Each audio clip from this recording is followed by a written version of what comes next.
Indonesia, there is no sufficient supporting for women in financial transaction or financial inclusion or even in financial literacy.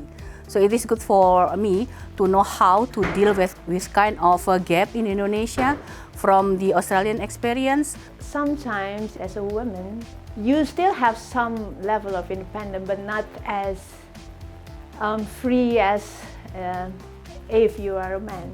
So I want to learn how the Australian government mitigate the risk and closing the gap about this and apply it here, and maybe I can learn something from there and apply it to Indonesia as well.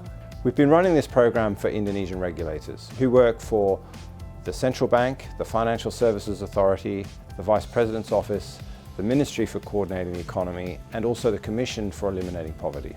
We've asked them to work in interdepartmental groups, so with people that they don't normally work with.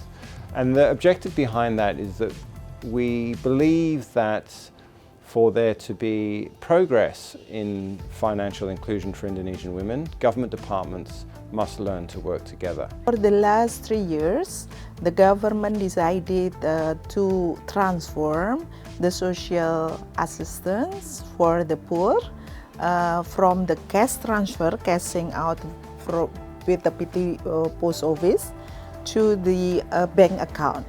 So basically, this created new account for the people in Indonesia, especially for the poor, who never had any access on the bank system, on the financial services. The account goes to the women, goes to the mothers.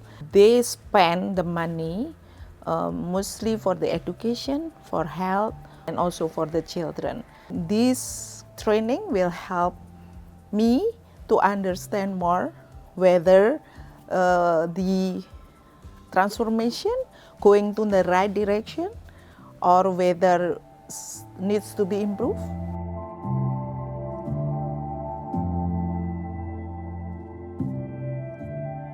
The program has been ethnographic in its design. And what we mean by that is we have provided some basic methodologies at the beginning of the program to enable the participants to zero in on the drivers of financial inclusion as they relate to women. In their work in Australia, they have embarked on meeting people, experts, subject experts, but also representatives of industry who have kindly shared their time, voluntarily shared their time with them to explain and describe how the system works in Australia and how it serves the interests of women.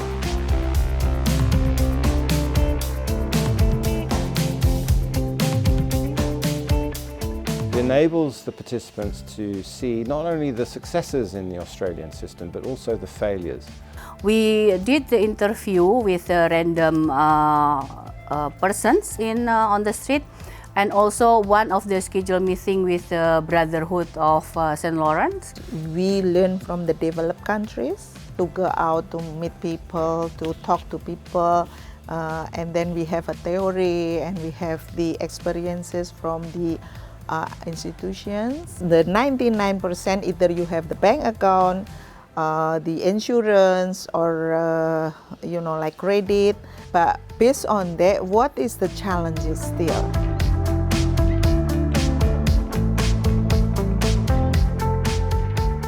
The bank account is only the basic of the financial inclusion, but you need to have more than just have the bank account, right? So behavior of spending, behavior of saving, how you then access to credit. Coaching for the society is very important, especially for women like a single mother or the female student that want to get a further education. It's very important to do the coaching. I think if we can introduce some basic concept for the young children, it's very basic, and make it fun, they will be more confident to do their own way, and they know what they're doing, and they know what to do and what to expect.